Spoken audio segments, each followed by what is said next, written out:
So welcome back students to my video. और students, आज के इस वीडियो में हमें बहुत इंपॉर्टेंट सा चैप्टर पढ़ने जा रहे हैं। भले ही आप किसी कॉम्पिटिटिव एग्जाम की तैयारी कर रहे हो या फिर किसी भी क्लास में हो, ये आपके लिए बहुत ज्यादा इंपॉर्टेंट है, आपके बोर्ड्स के लिए भी बहुत ज्यादा इंपॉर्टेंट है। तो ये चैप्टर का नाम है मैटर इन आवर सराउंडिंग्स। तो ये बहुत ही इंपॉर्टेंट सा चैप्टर है जिसको आज हम लोग बहुत ही अच्छे तरीके से कवर करेंगे। आप लोगों को जितना भी इसमें कॉन्सेप्ट है आपको सब समझ में आ जाएगा। बस आपको क्या करना है, वीडियो को एंड तक देखना है। हो सके तो ये वीडियो बहुत सारे पार्ट में डिवाइडेड हो जाए क्योंकि बहुत लंबा चैप्टर है, फिर भी हम लोग इसे शुरू करते हैं। चलिए, पहले हम लोग देखते हैं matter in our surroundings. Matter in our surroundings कह रहा है हमें, देखिए इन अवर सराउंडिंग्स का मतलब तो समझ में आ गया, हमारे आसपास, हमारे सराउंडिंग्स में, हमारे आसपास। मगर मैटर क्या होता है तो चलिए समझते हैं। मैटर की डेफिनेशन दे रखी है। मैटर की डेफिनेशन है anything which has mass and occupy space is called matter. अब इसका क्या मतलब होगा?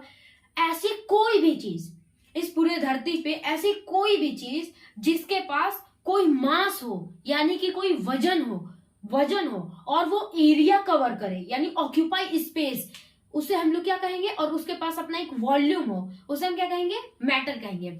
फॉर एग्जाम्पल, आप जिस टेबल पे पढ़ाई कर रहे हैं वो टेबल क्या है? उसका कोई मास है, कितना पता है, हो सके तो 2 किलो का, 5 किलो का, उस पर डिपेंड करता है। ओके, आपका कैसा टेबल है, वो मास है, मास पता चल गया हम लोग को टेबल का। उसका वो एरिया कवर कर रहा है, एरिया कवर कर रहा है कि नहीं? जगह घेर रहा है ना। एंड ऑक्यूपाई स्पेस कह रहा है, एंड ऑक्यूपाई स्पेस, जगह घेर रहा है, जगह घेर रहा है। ओके, ये हो गया। And voice occupy space is called matter. इसे हम लोग क्या कहेंगे? मैटर कहेंगे। Anything which has mass and occupy space is called matter. कोई भी चीज हो, फॉर एग्जाम्पल आप जिस पेन से लिख रहे हैं, आप जो अपने हाथ में पेन लिया है उसका भी कोई ना कोई वेट है, वो एरिया को ऑक्यूपाई कर रहा है, उसे कहेंगे बुक हो गई। आप जिस बुक से पढ़ रहे हैं, आपका फोन हो गया जिससे आप ये वीडियो देख रहे हैं, सब क्या है? ये सब के सब मैटर है। ओके, अब क्या है? Matter is made up of tiny particles. Second point है matter is made up of tiny particles. Tiny particles, matter जो है बहुत ही टीनी पार्टिकल से बना होता है। एक एग्जांपल से मैं आपको समझाता हूं। ये क्या है? वाटर ड्रॉपलेट है एक। ओके, एक छोटू सा वाटर ड्रॉपलेट है, पानी के खाली छोटी सी बूंद है। इसमें भी जानते हैं कितने पार्टिकल्स हैं? 10 to the power of 21 particles हैं। 10 to the power of 21 particles, इतने पार्टिकल्स हैं। मतलब कि एक छोटे, खाली इतने से जो वाटर के ड्रॉपलेट है उसमें भी कितने पार्टिकल्स हैं? कितने हैं? 1, ऐसे 21 बार हम लोग लिखेंगे उतने पार्टिकल्स है। 21 बार उतने सारे पार्टिकल्स है। अब आप समझो कि मैटर क्या है। Okay, matter is made of tiny particles. जब एक छोटे सा वाटर के ड्रॉपलेट में इतना छोटा सा इतने सारे पार्टिकल्स हो सकते हैं, तो समझ जाओ ये जो अगर हम लोग एक बाल्टी ले लें उसमें कितना बड़ा होंगे। ओके, आई होप आपको इतना समझ में आ गया होगा। अब आइए हम लोग समझते हैं characteristics of particles of matter. जो पार्टिकल्स ऑफ मैटर है उनके क्या क्या कैरेक्टरिस्टिक है, क्या क्या उनकी विशेषताएं हैं। पहला, the particle of matter are very very small. मैंने ये एक्सप्लेन कर दिया। The matter is made up of tiny particles, दोनों का एक ही एग्जांपल होगा। ओके, आप चाहे तो कोई और एग्जांपल ले सकते हैं। सेकेंड पॉइंट कह रहा है the particles of matter have spaces between them. Particles of matter have spaces between them. अब इसका एक एग्जांपल समझिए। ये कह रहा है जो भी मैटर है उनके जो पार्टिकल्स है उनमें ना स्पेस है। जो पार्टिकल्स ऑफ मैटर है उनके बीच में स्पेस है। एग्जांपल से समझते हैं। जैसे हम लोग, हमारे पास है ये बीकर। ओके, ये है हम लोगों का,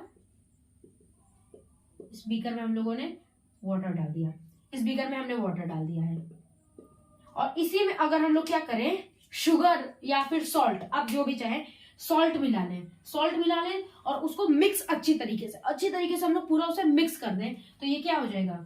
ये जो मिक्स हो जाएगा, ये जो सॉल्ट होगा वो दिखाई नहीं देगा आपको। अब ये दिखाई आपको क्यों नहीं देगा? क्या आप जो सॉल्ट को अगर अच्छे तरीके से या चीनी को अच्छे तरीके से वाटर में मिक्स कर दें अच्छे तरीके से, तो क्या होगा? वो आपको दिखाई देगा चीनी या नमक? नहीं दिखाई देगा। अब आप सोचोगे कि ये चीनी या नमक गया कहाँ, आखिर गया कहाँ? तो वो कहाँ गया? चीनी या नमक कहाँ गया? वो जो यहाँ पे पार्टिकल्स ऑफ लिक्विड, जो लिक्विड है यानी वाटर लिक्विड है, लिक्विड क्या है? जो वाटर है, वाटर भी तो मैटर ही है। और ये कह रहा है the particles of matter have spaces between them. इनके ये जो वाटर के पार्टिकल्स है इनमें स्पेसेस है, तो जो सॉल्ट होती है वो इन्हीं के बीच में जाके छिप जाती है। जो सॉल्ट होती है, जो पानी होता है, पानी के जो पार्टिकल्स होते हैं ना उनमें दूरियां होती हैं, उन्हें दूरियों के बीच में चला जाता है, उसी में जाके छुप जाता है, इस वजह से हमें नहीं दिखाई देती है। तो ये टर्म हम समझ में गए, the particles of matter have spaces between them. इस एग्जांपल से अगर आपके क्वेश्चन पूछ ले कि explain the particles of matter have spaces between them with an example, और एग्जाम्पल के साथ, तो आप ये वाला एग्जाम्पल लगा सकते हैं। आप यहाँ पर शुगर भी रख सकते हैं, शुगर ले लो, सॉल्ट ले लो, क्या ही फर्क पड़ता है। ओके, सेकंड थर्ड पॉइंट कह रहे हैं the particles of matter are constantly moving. जो पार्टिकल्स ऑफ मैटर है वो हमेशा घूमते रहते हैं, एक दूसरे से टकराते रहते हैं, मगर the particles of matter are constantly moving, ये पॉइंट कह रहा है। तो देखो मेन थ्री पार्टिकल्स होते हैं, सॉलिड, लिक्विड एंड गैस। ये तो इंपॉर्टेंट सा टर्म है, आपको तो इतना पता ही होगा। लिक्विड और गैस के पार्टिकल्स क्या होते हैं, दूर दूर होते हैं, इसलिए ये हमेशा घूमते रहते हैं।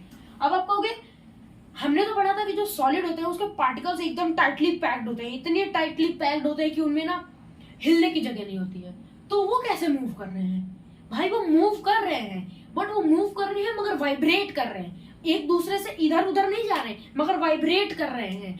और जो लिक्विड के पार्टिकल्स हैं वो तो घूम रहे हैं, और गैस के पार्टिकल्स तो कहने क्या, वो तो पूरा घूमते जा रहे हैं, इधर कभी आपस में लड़ेंगे, कभी कंटेनर से लड़ेंगे। ओके, समझ में आ गया। The particles of matter are constantly moving, जो मैटर के पार्टिकल्स है वो हमेशा घूमते रहते हैं। थर्ड पॉइंट है, सॉरी फोर्थ पॉइंट है, the particles of matter attract each other.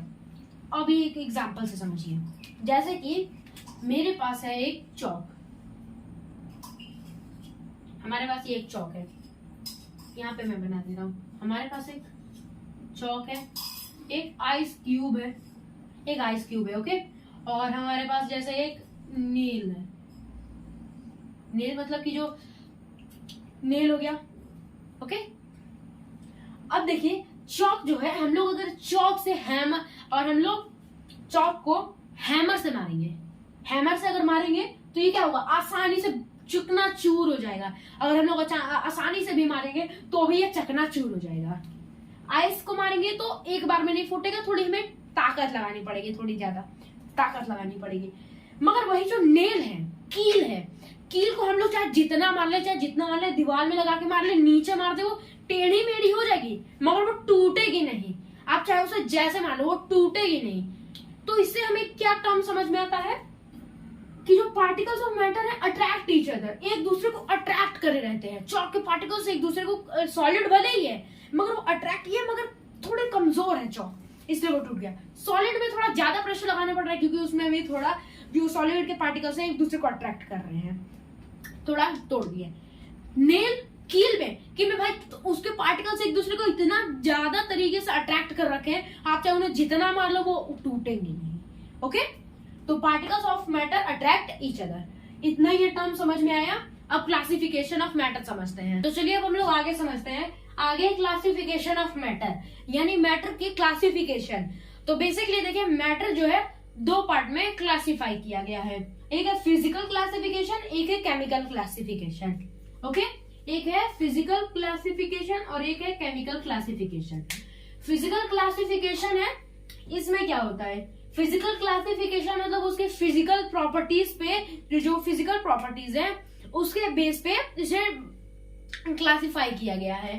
तो इसमें आते हैं solid, liquid, gas, plasma and Bose-Einstein condensate. अब आप सोचोगे यार हमने तो सॉलिड, लिक्विड, गैस के बारे में सुना था, ये प्लाज्मा और बोस-आइंस्टीन कंडेंसेट कहाँ से आ गया? तो अब आप ऊंची क्लास में आ गए हो, अब आपको प्लाज्मा और बोस-आइंस्टीन कंडेंसेट के बारे में भी पढ़ना पड़ेगा। तो ये इन सब के बारे में हम लोग डिटेल में आगे पढ़ेंगे, बट अभी के लिए मैं आपको खाली ओवरव्यू दे देता हूँ। सॉलिड क्या होता है? सॉलिड जैसे आइस हो गया, सॉलिड होते हैं जो उसके पार्टिकल्स होते हैं वो एक दूसरे के बहुत ही ज्यादा क्लोजली टाइट पैक्ड होते हैं। ओके, और इनके पास एक फिक्स्ड शेप होता है और ये एरिया भी ऑक्यूपाई करते हैं। लिक्विड के पास ना ही कोई फिक्स शेप होता है ये, और इसके जो पार्टिकल्स होते हैं थोड़े सॉलिड से ज्यादा टाइटली पैक्ड नहीं होते हैं, दूर दूर होते हैं। ओके, दूर दूर होते हैं। गैस क्या हो गया, इसके पार्टिकल्स तो इधर उधर जहां मन करे वहां पे घूमते हैं, और प्लाज्मा हो गया, प्लाज्मा और बोस-आइंस्टीन कंडेंसेट के बारे में हम लोगों को डिटेल में पढ़ने के लिए अभी हम लोगों को 11th क्लास में जाना पड़ेगा। तो 11th क्लास में हम लोग अभी नहीं जाते हैं। 11th क्लास में आप लोग बोस-आइंस्टीन कंडेंसेट और प्लाज्मा के बारे में पूरा उस समय डिटेल में पढ़ लेना। अभी के लिए हमको सॉलिड, लिक्विड, गैस, प्लाज्मा और बोस-आइंस्टीन कंडेंसेट का भी मैं आपको बता दूंगा, बट उतना डीपली मैं नहीं जाऊंगा। तो अभी सॉलिड, लिक्विड, गैस में क्या मैं बता देता हूँ। जैसे सॉलिड हो गया, इसके पार्टिकल्स कैसे होते हैं। सॉलिड के पार्टिकल्स एक दूसरे से टाइटली पैक्ड होते हैं। लिक्विड हो गया, लिक्विड के पार्टिकल्स थोड़ी थोड़ी दूरी पे रहते हैं ऐसे। गैस के एक यहाँ पे, एक यहाँ पे, एक यहाँ पे, एक यहाँ पे, एक यहाँ पे और कहीं भी। ओके, ऐसे हो गए। तो चलिए अब हम लोग केमिकल क्लासिफिकेशन समझते हैं। केमिकल क्लासिफिकेशन में आता है जैसे कि मैटर है, इसमें इसको दो पार्ट में डिवाइड किया गया है। एक है प्योर सब्सटेंस, एक है इम्प्योर सब्सटेंस। प्योर सब्सटेंस को भी दो पार्ट में डिवाइड किया गया है, एलिमेंट्स एंड कंपाउंड्स। अभी मैं बता रहा हूँ क्या होते हैं। इम्प्योर को भी दो पार्ट में डिवाइड किया गया है, होमोजीनियस, मिक्सचर। इम्प्योर सब्सटेंसेस जो होते हैं उन्हें मिक्सचर भी कहा जाता है। होमोजीनियस मिक्सचर और हेटेरोजीनियस मिक्सचर, इनमें डिवाइड किया गया है। प्योर सब्सटेंस में आते हैं एलिमेंट्स एंड कंपाउंड्स। इसके बारे में हम लोग डिटेल में सेकंड चैप्टर जो हम लोगों का है क्लास 9 का, उसमें डिटेल में बताया गया है। आपको ओवरव्यू दे देता हूँ। एलिमेंट्स क्या होते हैं। एलिमेंट्स होते हैं जो सिंगल टाइप के पार्टिकल से मिलकर बने होते हैं, उन्हें कहते हैं एलिमेंट्स। कंपाउंड्स जो कि दो टाइप के एलिमेंट्स से मिलकर बने होते हैं। एलिमेंट्स में आ गया जैसे कि आपका हो गया हाइड्रोजन, हीलियम। ओके, कंपाउंड्स में आ गया H2O। ये हाइड्रोजन और ऑक्सीजन दोनों से मिलकर बना हुआ है, मतलब कि दो एलिमेंट से मिलकर बना हुआ है, तो कंपाउंड हो गया। और वाटर क्या हो गया, कंपाउंड हो गया। अब आते हैं इम्प्योर सब्सटेंसेस यानी मिक्सचर को। होमोजीनियस मिक्सचर और हेटेरोजीनियस मिक्सचर, ये क्या होता है।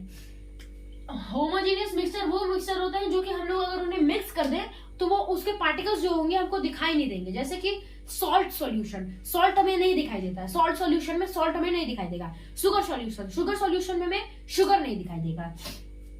ओके, ये आ गया होमोजीनियस मिक्सचर में। हेटेरोजीनियस मिक्सचर हो गया जैसे सैंड सॉल्यूशन, इसके पार्टिकल्स हम लोग देख सकते हैं। सैंड सॉल्यूशन में जो सैंड होती है, हम लोग चाहे उसे जितना भी मिक्स कर दें, थोड़ी देर बाद देखेंगे सैंड अभी नीचे बैठी हुई दिखाई देती है, तो ये हेटेरोजीनियस मिक्सचर हो गया। ओके, तो आज के इस वीडियो में बस इतना ही। अगर आपको वीडियो पसंद है तो लाइक कीजिए, शेयर कीजिए और सब्सक्राइब कीजिए। मिलते हैं अगले वीडियो में, तब तक के लिए बाय, थैंक यू।